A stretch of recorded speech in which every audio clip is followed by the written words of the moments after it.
Kuelekea siku yako ya harusi, nilifundisha kuhusu zawadi za nguo. Maswali yakawa mengi na yakaongezeka mapya. Now, part 2 ya vitu vya kuwa navyo makini siku yako ya harusi. Kuna vitu vingi tumesema unatakiwa uwe navyo makini wewe na mume wako mtarajiwa, ama wewe na mke wako mtarajiwa siku yenu ya sherehe. Tafadhali, kama wewe ni bibi harusi ama bwana harusi mtarajiwa, uwe kwenye viti vya mbele. Hili somo linawahusu nyie kwanza, alafu mliokuwa kwenye ndoa mtafuata, na singles tutakaa huko nyuma. Point ya kwanza, tuliongelea kuhusu nguo kwenye video ya kwanza. Kwa hiyo that you know, hatutaingia humo, hatutaendelea humo. Point ya pili, zawadi zozote zile mnazopewa siku yenu ya harusi. Tafadhali, tafadhali, tafadhali.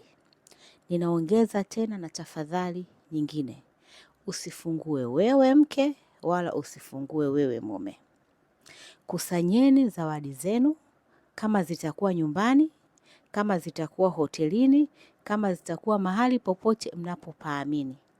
Iteni watu mnaowaamini wa karibu yenu sana, haswa ambao hawapo kwenye ndoa au ni vijana tu wako chuo au wanafanya kazi ila ni vijana tu.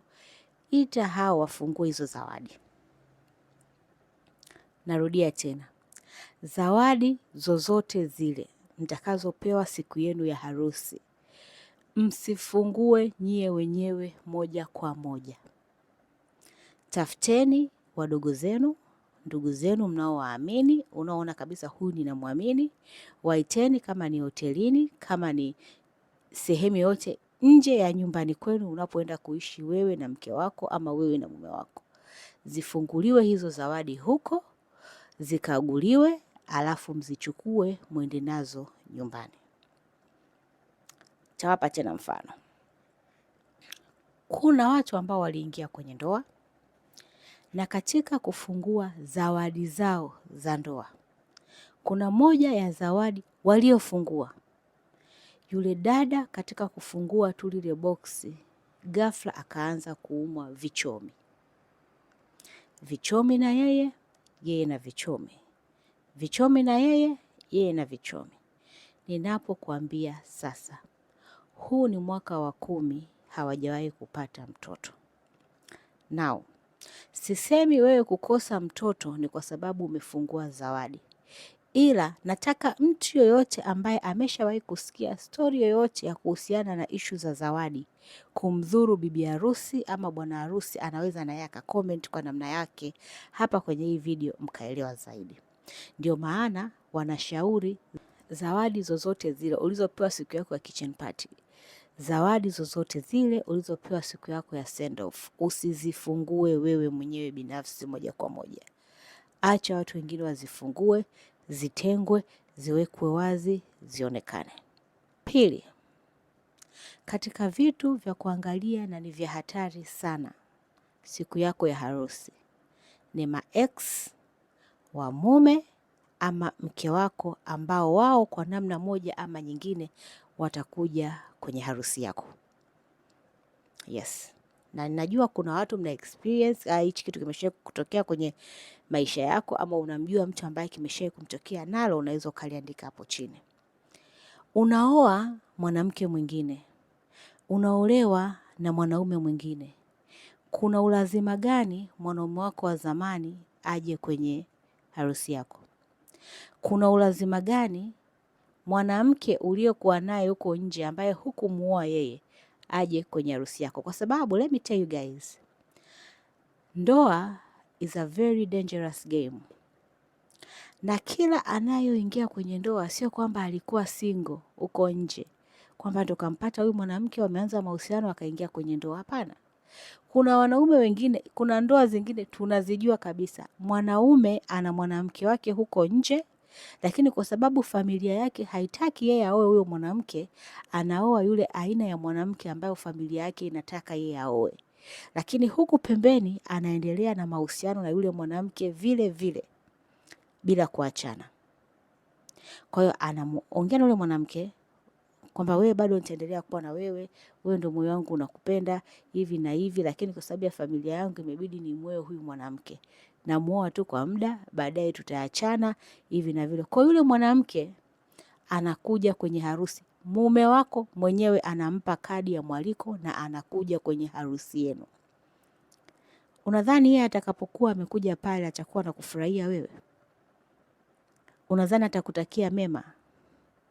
Unadhani yeye atakutakia furaha kwenye ndoa yako? Kuna siku hapa kwenye hii kurasa nilishai kupost video moja na ilitrend sana TikTok na Instagram, ya mwanaume ameoa mwanamke mwingine alafu mama mkwe akamwalika ex wa yule mwanaume. Hivi vitu kama wewe havijawahi kukutokea, niamini nikwambie, huku Tanzania kuna sehemu vipo vinatokea. Kwa yule mwanamke anapokuja kwenye harusi yenu, iwe ni ex wake ama ni mwanamke wake ambaye bado yuko naye sasa, hajaweza kumuoa na akakuoa wewe, niamini nakwambia kuna asilimia ya wanawake hao hawaji kwa wema hata kidogo. Asipokufanyia yeye mabaya pale pale ukumbini, atamtuma shoga yake aliyokuja naye, atakudhuru. Kuwa makini. Na baada ya kuongelea hiyo pointi ya 3, hakikisha kama inawezekana, mnapofika wakati wa zawadi, MC atangaze hakuna kukumbatiana wala kupeana mikono zaidi ya watu wa familia wale wa karibu sana. Yaani mnaowajua, mnaowaamini. Japo pia narudia, usimwamini mtu yoyote. Ikiwezekana, hakikisha wakati wa zawadi kusiwe na kukumbatiana wala kupeana mikono. Katika mambo ya kiroho, mtu anapokukumbatia, anapokushika mikono, kuna namna anaweza kuongea vikakudhuru kwa namna moja ama nyingine bila wewe kujua. You understand? Na ndio maana sherehe za watu wanaojua sana imani watakwambia, ama ukimwona mwanamke anaolewa ni mjamzito, umeshawahi kusikia inatangazwa ukumbini kwamba hakutakuwa na kumkumbatia, tafadhali usimkumbatie bibi harusi. Pita tu, mshike mkono, weka zawadi yako hapo, ama hata mkono pia hawashiki. Kwa hiko pia ni cha kuwa nacho kwa makini sana. Kitu kingine cha hatari katika harusi yako ambayo kinaweza kukudhuru kwenye ndoa ni mume wako ama mke wako mwenyewe. Hii ni sehemu ambako watu wengi waga hatuliongelei kwa undani, labda kwa vile tunaogopa, au tunaogopa mwanaume ataondoka, au tunaogopa mwanamke atakataa kuingia kwenye ndoa. Lakini mtu mwingine anayedhuru maisha yako ya ndoa kutokana na siku yako ya harusi ni mke wako ama mume wako. Ukikutana na mwanaume ambaye ameoa kwa sababu zake yeye mwenyewe, kushawishiwa na wazazi na marafiki, na sio kwamba yuko tayari kuwa mume na kwamba yuko tayari kuingia kwenye ndoa, niamini siku yako ya harusi itakuwa ina mambo mengi. Ushawahi kusikia mwanaume ametoka kulala na mwanamke mwingine, asubuhi akaamka akaenda kufunga ndoa na mtu mwingine? Unataka uniambie hiyo ndoa ina baraka mbele za Mungu? Ama hiyo ndoa yako utakapofika maisha yako ya ndoa yatakuwa marahisi? Hapana. Ninamjua mwanamke ambaye ameolewa Jumamosi hii na Jumamosi iliyofuata akarudi mikononi kwa mwanaume wake wa nje. Yes. Na huyu ni mke wa mtu. Ameolewa tu wiki moja iliyopita. Lakini wiki moja, another Saturday, yuko mikononi kwa mwanaume wake mwingine. Tulipofikia ni pabaya. Wakati unamuomba Mungu ndoa, eka wazi kitu gani na kitu gani hutaki kwa huyo mwanaume au kwa huyo mwanamke. Mambo yameharibika. Watu sasa hivi wanaingia tu kwenye ndoa kama fashion, kama ulazima, kwa sababu familia naona umri umeenda, lazima niingie kwenye ndoa. Wengine wanaenda kujaribu, mwingine anaenda kutoa nuksi. Kila mtu anaingia kwenye ndoa kwa sababu yake mwenyewe. Na mbaya zaidi, hatuwaulizi wala kuwachunguza watu tunaoingia nao kwenye ndoa kwamba wanaingia kwenye ndoa na sisi kwa sababu gani.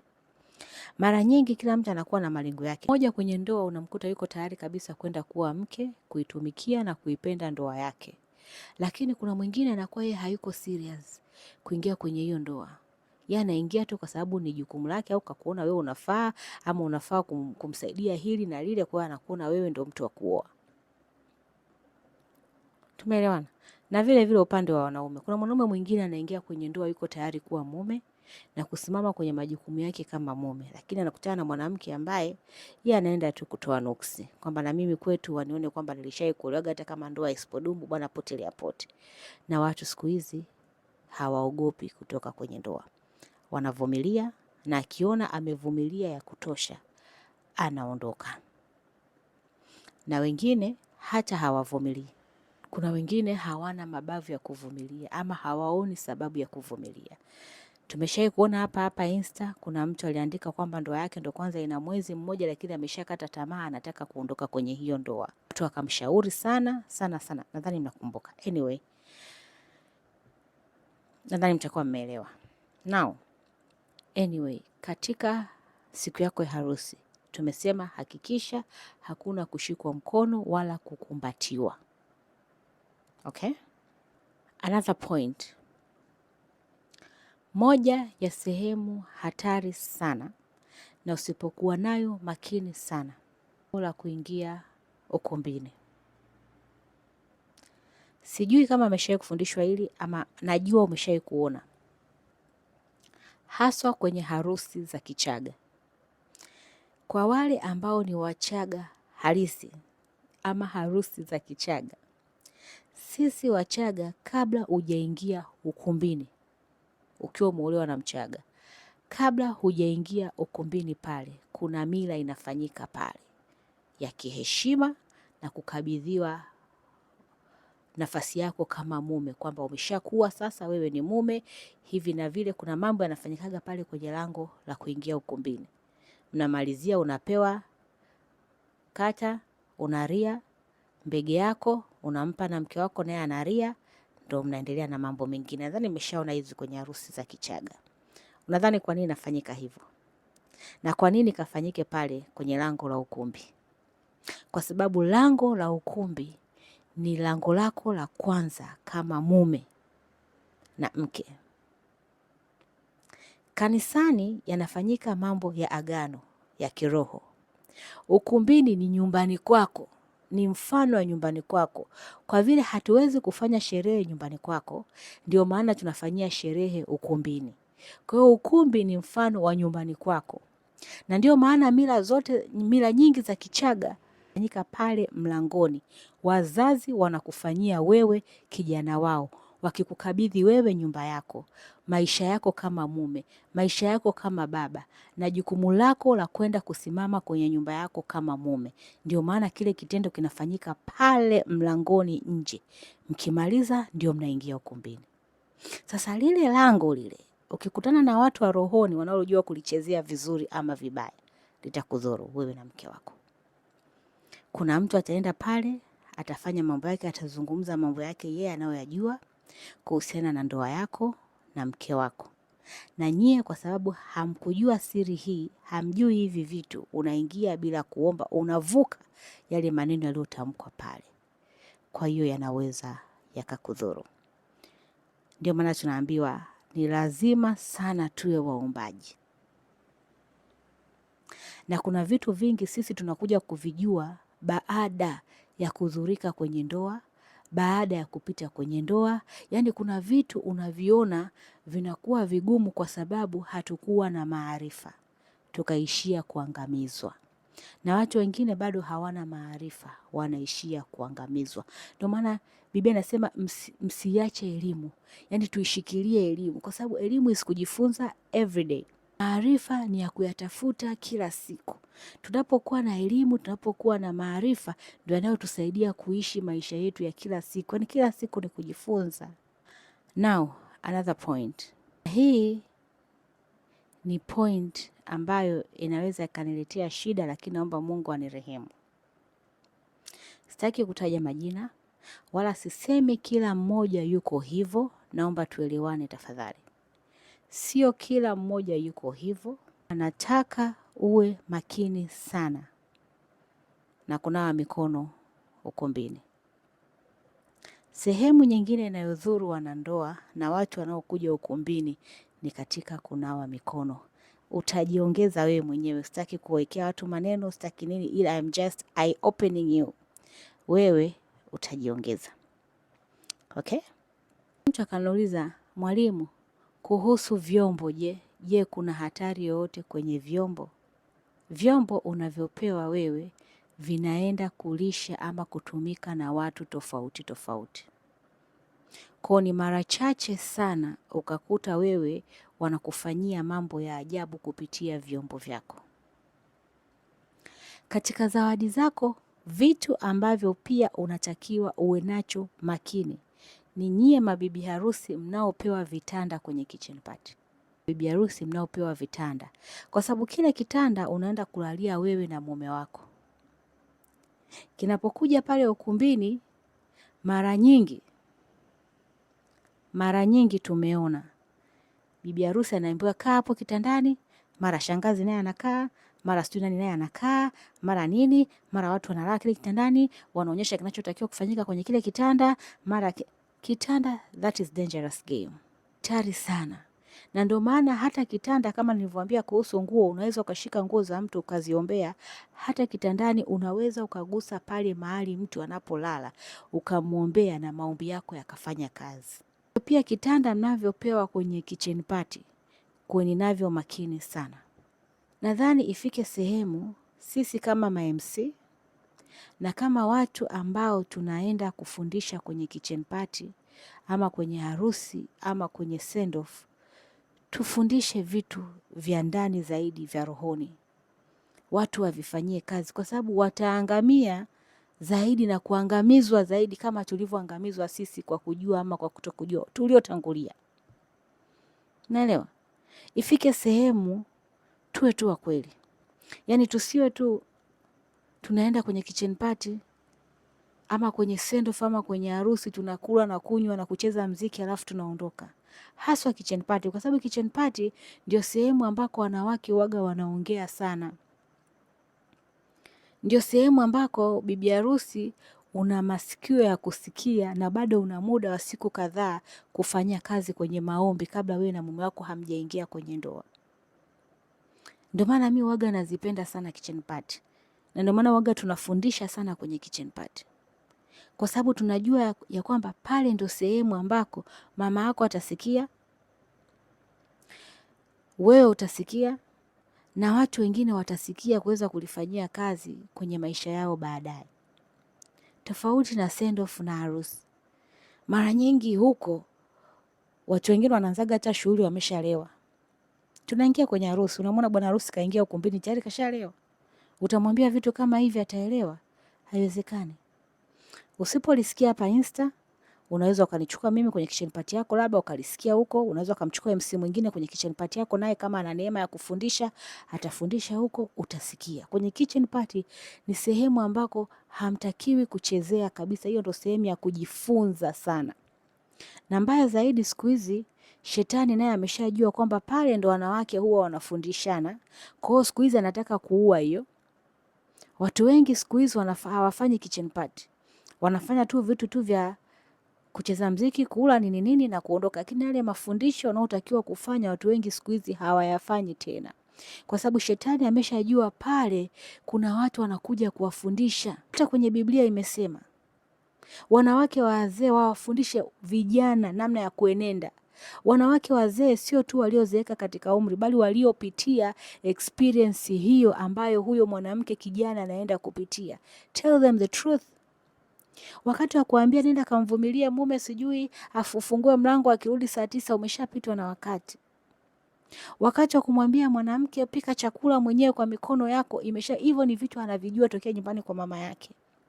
Lakini nani atamwambia kwamba lango lako la siku yako ya harusi ni moja kati ya vitu unavyoenda kupambana navyo kwenye ndoa yako?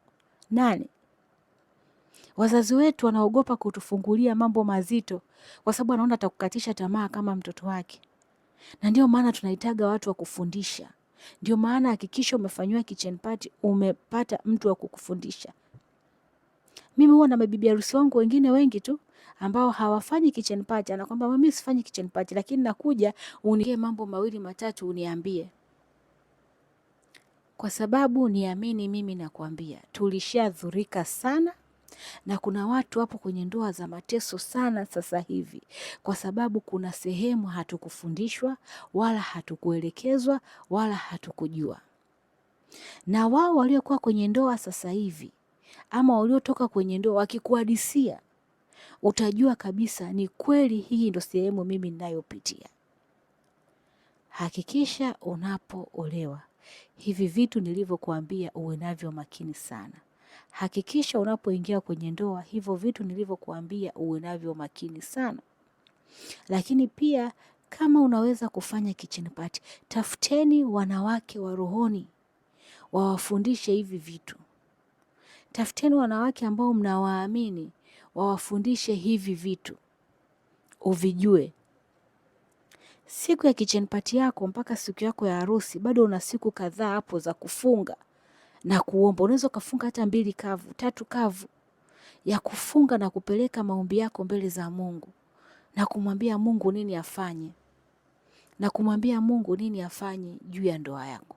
Bado you have the opportunity and the chance of doing so, ili usiende kuangamizwa. Umeelewa?